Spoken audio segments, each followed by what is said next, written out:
Matthew 7:7. Ask and you will receive. Search and you will find. Knock and the door will be opened to you. Ang ating pag-aaral, pinamagatan natin, attract blessings. Paano ba inaakit natin, lumapit sa atin ang mga pagpapala?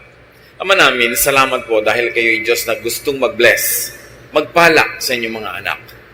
Ituro nyo sa amin ang tamang daan, saan kami lulugar, anong dapat namin gawin para kami tumanggap ng iyong mga pagpapala. Bless us, Father, enlighten us, strengthen us. In the name of Jesus, your Son, we pray with thanksgiving. Maraming mga tao, ang tanong nila, paano ba ako magiging blessed? Ang tanong pa ng iba, mas diretso, paano ba ako suswertehin? Bakit parang mailap sa akin ang kapalaran? Tapos parang ang dali-dali na lumapit sa iba. Pag sinuri natin yung mga buhay, pamamaraan ng pamumuhay ng mga taong maituturing na mapalad, pinagpala, blessed, may mga common denominator. At nasa Biblia mismo ang susi kung paano ang tao ay magiging blessed o tatanggap ng pagpapala. How to attract blessings? Be clean and tidy in your body and surroundings. Umpisang-umpisa yan. God is God of cleanliness. God is God of beauty. God is God of tidiness and cleanliness. Kung paano dapat malinis ang ating espiritu, ang kakambal kasi ng espiritu natin, katawan, the physical world, malinis din, maayos ang ating katawan, ang ating pangangatawan, at ang ating kapaligiran. It goes without saying, na kung ikay marumi at burara sa iyong kalusugan, sa iyong katawan, sa iyong kalinisan, madali ka magkasakit. At mahirap ma-bless kung may sakit. Mahina ang iyong katawan, tinatamad ka, wala kang energy, wala kang drive. So dapat namumuhay ang tao sa paraan na siya'y palayo ng palayo sa mga infection, sa mga accidents, dala ng kapabayaan at karumihan at kaguluhan ng paligid. 2 Timothy 2:21, all who cleanse themselves of the things I have mentioned will become special utensils, dedicated and useful to the honor of the house, meaning the Lord, ready for every good work. So to be ready for every good work, which is also equivalent to be ready to become an instrument and a channel of blessing, which is also the same as to be ready to be the recipient of blessing, one is to rid themselves of all those filth, all the disorderliness, and all the dirt mentioned in many, many verses in the Bible. Kaya nga ang kalinisan ng katawan, ng pamamahay, ng kapaligiran at kaayusan nito kasama sa pag-attract ng blessings. Paano ka naman dadapuan ng kapalaran kung ang gulo-gulo, ang dumi-dumi, ang baho-baho, mga kabaligtaran ng katangian ng Diyos? Another way to attract blessings is be orderly and organized, as we have already introduced. Kailangan maayos ang lahat. Ang bahay natin, alam natin kung saan nakalagay yung mga gamit natin. Sa mesa mo, sa drawer mo, alam mo kung nasa ng mga gamit. Hindi halo-halo, gulo-gulo. Kukuha ka ng damit, natusok ka na ng aspilin, natusok ka na ng gunting, napasok ka na ng kawali, kasi yung kawali mo pala, kadikit na nung ginagawaan mo, magulo. 1 Corinthians 14:40, but do everything properly and in order. That is in our spiritual life, in spiritual worship, and also in practical life. God is God of order. Hindi nagbubungguan ng mga planeta, may kanya-kanya silang speed, kanya-kanyang direksyon, kanya-kanyang tinatahak na landas. Merong order ang seasons, kahit ngayon nagkakaroon ng weather changes, may changes lang, kaya para magulo. Pero pagka na-establish na yung change na yan, nasanay na tayo, meron na naman siyang system. May panahon ng lahat ng bagay, kaya dapat may kaayusan. 1 Corinthians 14:33, God wants everything to be done peacefully and in order. Ito man ay sa matataas na spiritual na bagay hanggang sa mga kaliit-liitang practical aspect of our life. Maayos. Merong predictability, merong system, hindi magulo. Ganyan din, kahit nagne-negosyo ka, maayos ang iyong record keeping, maayos ang iyong balancing ng iyong funds, maayos ang pakikitungo mo sa iyong mga kapwa manggagawa o manggagawa, sa iyong mga kliyente, Kasi pag magulo, hindi ka nakakapag-deliver on time, gulo-gulo ang iyong inventory, paano uunlad ang iyong negosyo? Be positive. And this is very important. Think positive. Be optimistic. Tuwing tayo'y nag-iisip ng negative, ng masama, ng nakakatakot, nakaka-discourage, tatandaan niyo mga kapatid, meron kayong option na yung kabaligtaran nun ang isipin. Na imbes na yung nakakatakot ang isipin yung kapayapaan sa pananalig sa Panginoon. Imbes ang isipin mo ay yung nakaka-discourage, pwede ang isipin mo nakaka-encourage. Kung pwede mong isipin ang nakakalungkot, pwede mo ring isipin ang nakakasaya. Choice mo yan. Mark 11:24, everything you ask for in prayer will be yours if you only have faith. This is full of meaning. Lahat daw ng hinihingi mo sa panalangin ay magiging sayo, mapapasayo kung nananalig ka. Ang akala ng iba, ang prayer, yun lang inuusal ng bibig. Yung Lord, magpe-pray na po ako, ito na po ang prayer ko, Amen, at yun ang prayer. That is verbalized prayer, only one of the many forms of prayer. But thoughts, words, and attitude are prayers too. Sa palagay nyo ba, kinaklasify ng langit yung prayer na sinasabi ng iyong bibig na merong ending na this I pray in Jesus' name? Hinihihiwalay niya ba yon sa mga isipin na pumapasok sa iyong utak? Sa mga iba pang salitang namumutawi sa iyong labik at sa iyong ugali? Lahat yan, prayer. At sabi, di ba, pag hinihingi mo at naniniwala ka, ibibigay sa iyo. Kaya yung iba sabi, ako, ang hirap ng pera. Mahirap ang kumita ng pera. Siguradong hirap yan sa pera. Kasi sinasabi niya, prayer yun. It is a statement of faith. Ano yung paniniwala mo? Na mahirap kumita ng pera. Eh di ba sabi, when you ask in faith, it will be given to you. Kaya pag sabi mo, yung biyanan ko, wala nang hope yan. Yun nga nangyayari, nawawala ng hope. Because that is your prayer. Pag lagi mo sasabihin, ang hirap ng buhay. Humihirap talaga ang buhay.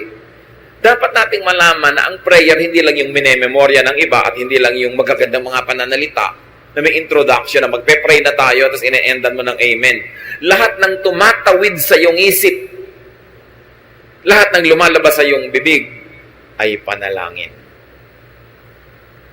Kaya pag sabi ko, wala na akong pag-asa, ganito lang ako, nagiging ganun ka talaga. Kasi yun ang hinihingi mo. And the greatest deception is people don't realize that they are always praying. And only when you think that way, will you realize that it is possible to pray without ceasing. Di ba sabi, pray without ceasing? Pwede ka ba namang hindi tumigil manalangin? Yes, kasi pati ang iniisip mo, panalangin. Pati ang panaginip mo, panalangin. When it crosses your mind, it registers in heaven. Because we connect with God through our thought. Paano ba tayo kumukonect sa God? Through our hands? Nakikipag-holding hands ba tayo sa Diyos? Through our lips? Through our feet? No. Through our thoughts. And what you think of, get registered in heaven. And when you believe in what you are thinking of, therefore you believe in your prayer, it is given to you. That's why watch your thoughts. Minsan, sarili mong anak, sabi mo, itong anak ko na to, bobo to eh. Prayer mo yun. It is a statement of faith. Pag sasabi mo, wala naman lalaking faithful, di ganun nga mangyayari sa husband mo sa'yo kasi sinasabi mo na eh, pinagdadasal mo na.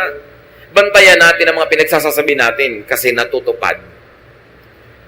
That is the great and mysterious power of the spoken and the unspoken word.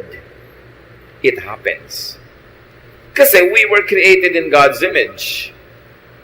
At pag ang Diyos inisip niya at sinabi niya, nangyayari. Pag sinabi niyang, let there be light, nagkakalight. Pag sinabi niyang, let waters and the earth separate, nangyayari. We were created in God's image. May kapangyarihan ang ating salita. That's why with every word you say, you either bless or curse your own life and others. Kaya dapat mag-isip. Attract blessings, speak good, kind, and positive words. Siyempre, birds of a feather flock together. Ang nagbabarka-barkadahan, ibong magkakamukha ng balahibo. At ganun din yun. Kung ang balahibo ng yung ibon ay puro negative, ang ma-attract niya kabarkada, negative din. Pag kulang ng pananalig, yun ang ma-attract niya. Weakness, failure, fear, kasi magkakabarkada yun. Proverbs 16:24, kind words are like honey. They cheer you up and make you feel strong.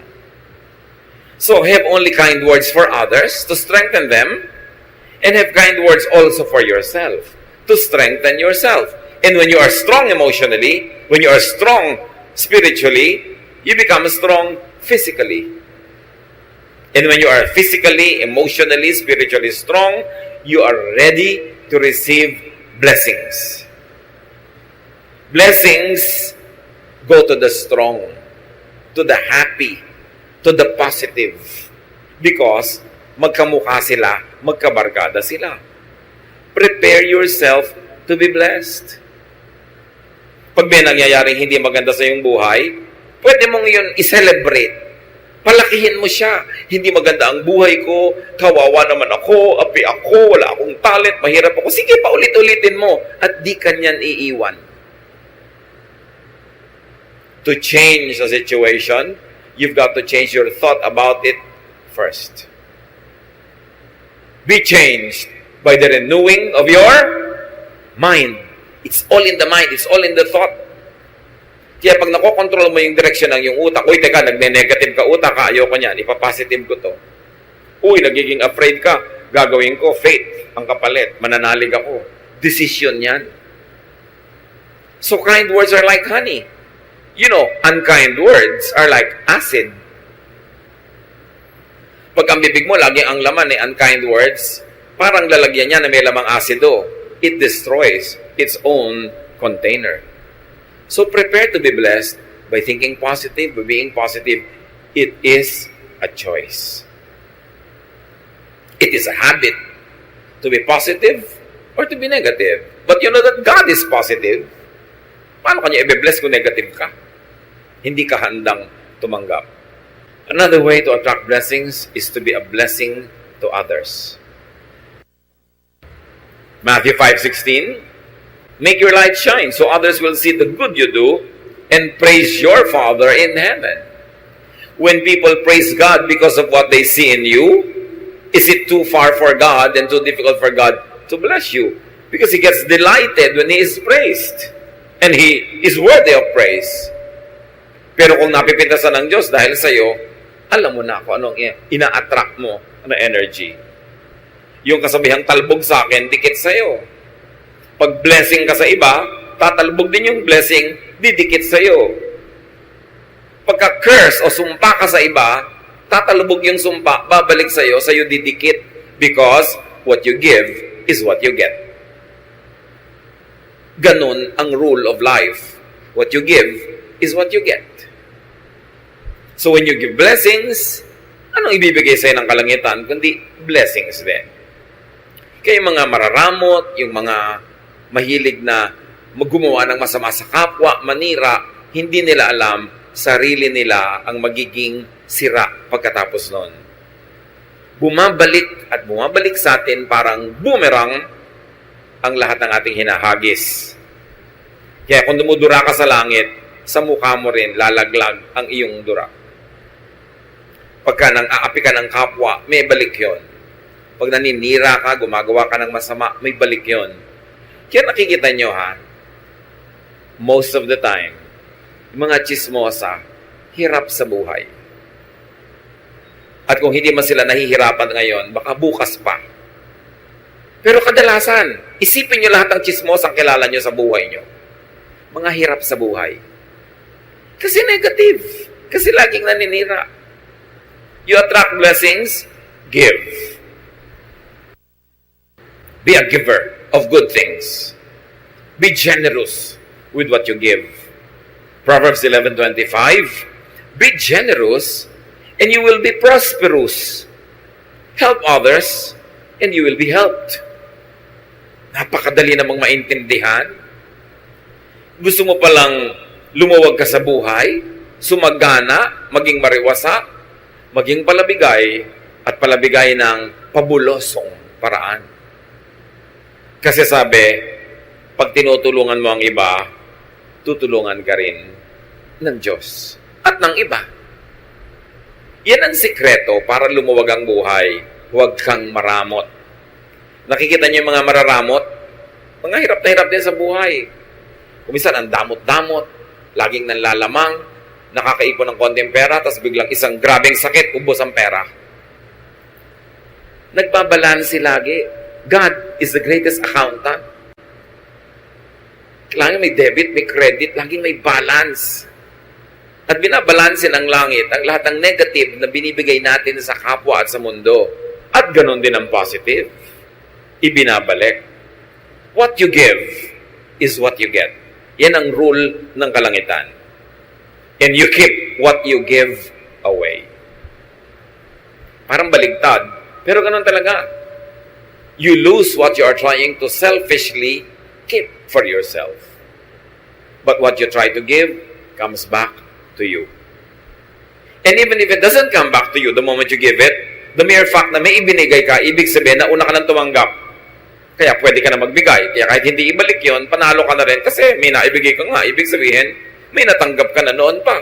Kung hindi, wala ka namang ibibigay. You attract blessings, be industrious. Kailangan masipag. Pag kami nagtatanong sa akin, young person, namimili kung sinong papakasalan among several choices, everything being equal, anak, sasabihin ko, tingnan mo kung sino yung masipag. Yung masipag, malayo yan sa gutom, lalo't smart. Pero kahit gwapo, tamad, gutom yan, at pag kumakalam na yung sikmura mo, hindi ko tayo magugwapuhan dyan.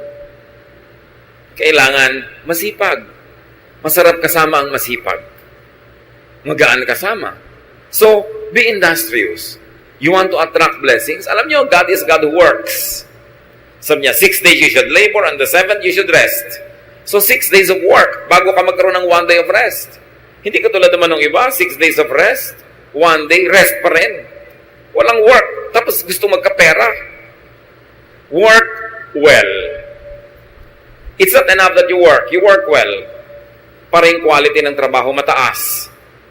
Nakakalungkot naman, ang sipag-sipag mo nga, pero napakaliit naman ang sweldo doon sa pinagtatrabahuhan mo. Dapat humanap ka ng iba na yung sipag mo masusuklian ng tamang katumbas na sweldo o kita o tubo. Kasi marami naman masipag, kaya lang hindi smart. Nagasgas na, napagod na, namatay na katatrabaho, pobre pa rin. Kasi yung kanyang ginagawa, hindi sapat yung kinikita niya sa kanyang pagod. Dapat sapat para sulit. Kung magtatrabaho ka ng 7 taon, 10 taon, 50 taon, dapat mas marami kang kinita kaysa nagtrabaho ka rin ng ganung kahaba na ang konti-konti ng kinita mo. Be productive.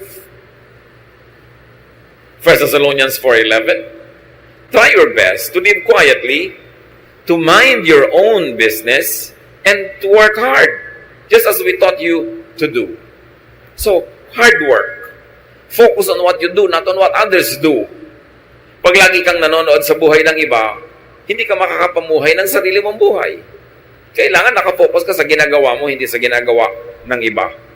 Then you can go deep, and you can go high, and you can go wide, and you will achieve more. 2 Thessalonians 3:10, we also gave you this rule.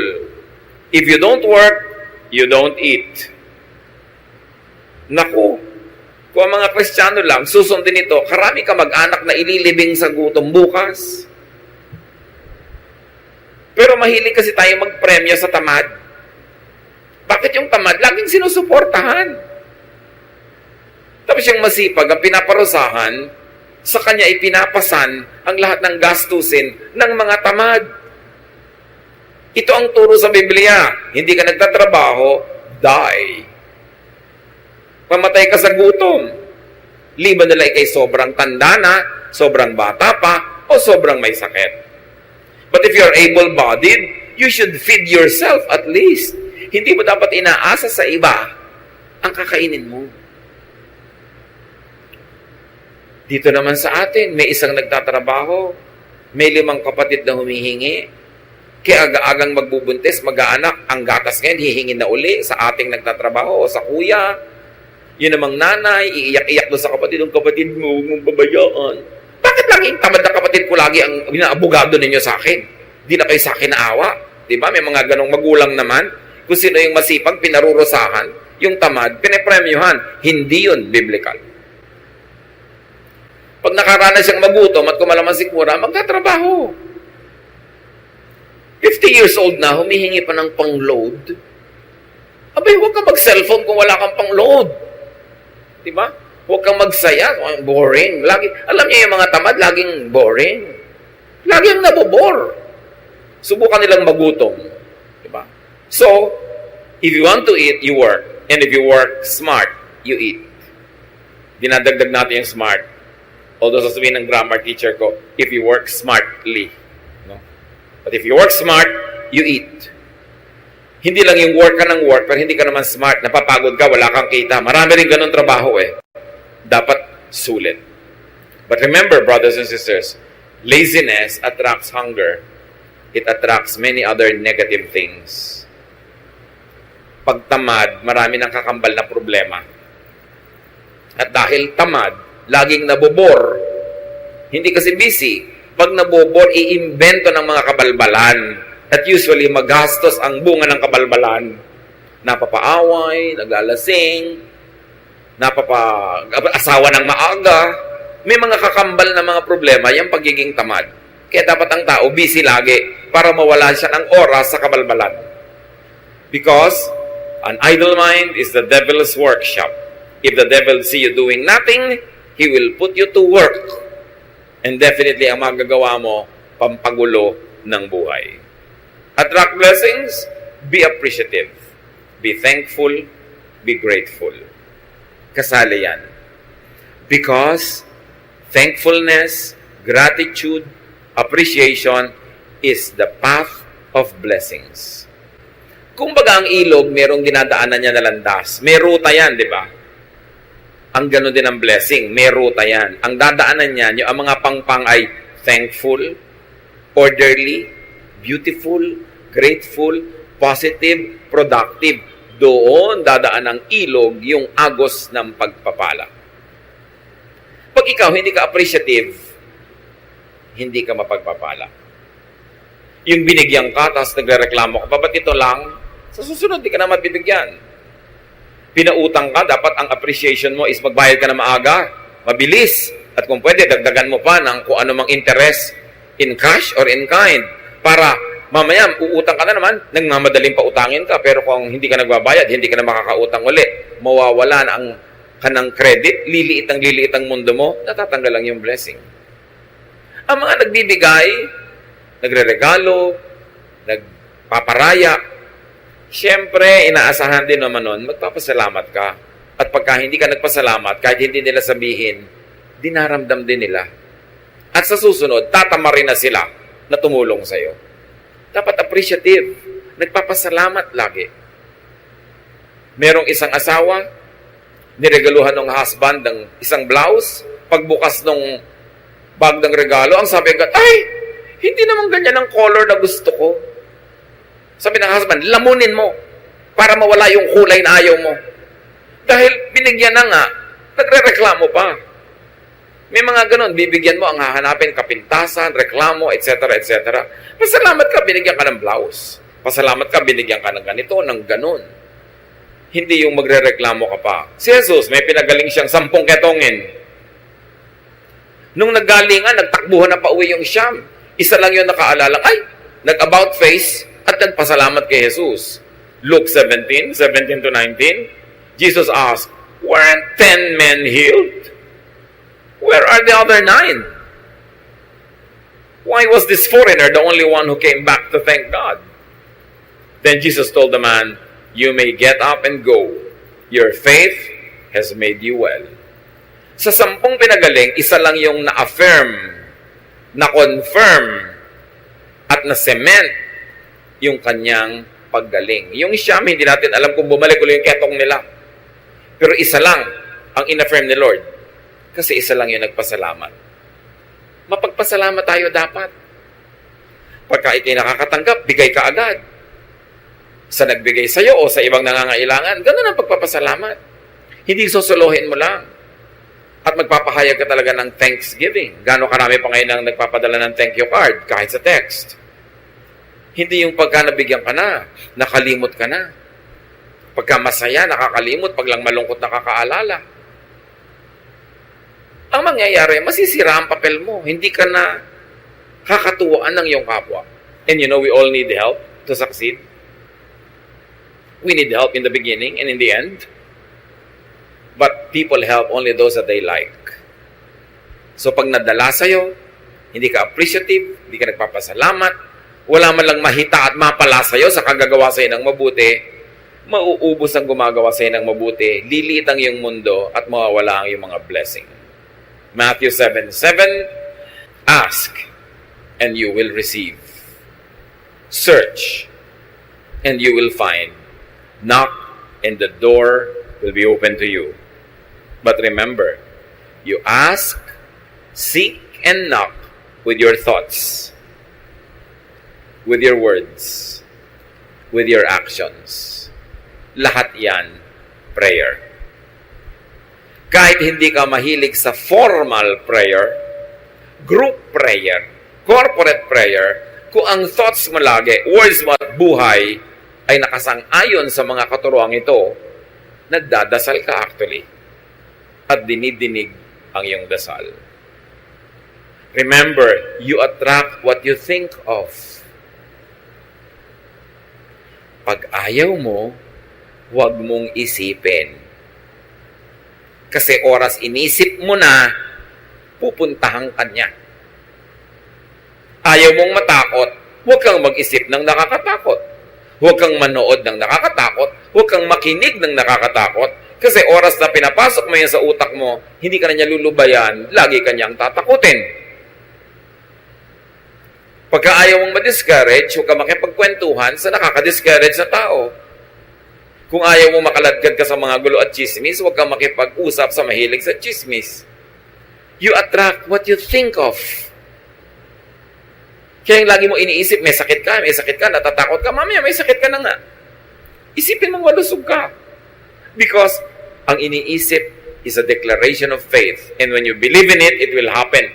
Ganun ka-powerful ang ating mind. Kasi mind of all our body parts, mind is the throne of God.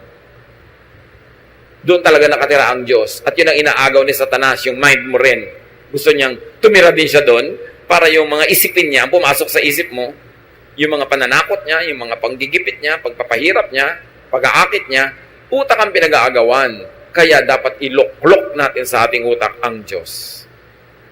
Hindi si Satan. Hindi mga negative, hindi mga nakakatakot, hindi mga nakakasira ng loob. You attract what you think of, you attract what you say. Watch your language. What you say will come true. And you attract what you do. Iyan ang mga prayer. Luke 6:38, give, and it will be given to you. A good measure, pressed down, shaken together, and running over, will be poured into your lap. For with the measure you use, it will be measured to you. Kung anong ibinibigay mo, yun ang tatanggapin mo. Kung paano ka magbigay, ganun ka rin paano tatanggap. So give, and you will receive. Be a blessing, and you will be blessed. Dear Lord, we thank you for these reminders. Salamat sa mga paalala nyo na hindi naman mahiwaga para mabless. Itinuro nyo sa inyong salita kung paano kami mabibless. Buksan nyo po ang aming isip. At sa mga alam na namin, turuan mo kami maging masunurin, that we do not resist your word when we hear it. That today as we hear your word, we do not harden our hearts as in rebellion, kundi maging teachable kami. And we should be willing to change our ways, to change from negative to positive, from ungrateful to grateful, from unloving to loving, from unhappy to happy. Teach us, Lord, to pattern our thoughts after the thoughts of your Son, Jesus. madisiplina namin ang aming isip at ang aming bibig at tumindig kami lumugar kung saan dumadaan ang agos ng iyong pagpapala. Pagbulay-bulayan natin ang mga kapatid kung paano i-apply sa ating personal life. Meditate on it for a minute. Think about what this message is telling us and decide to heed the word of truth, truth that liberates and empowers. Be alone with the Lord in silent reflection.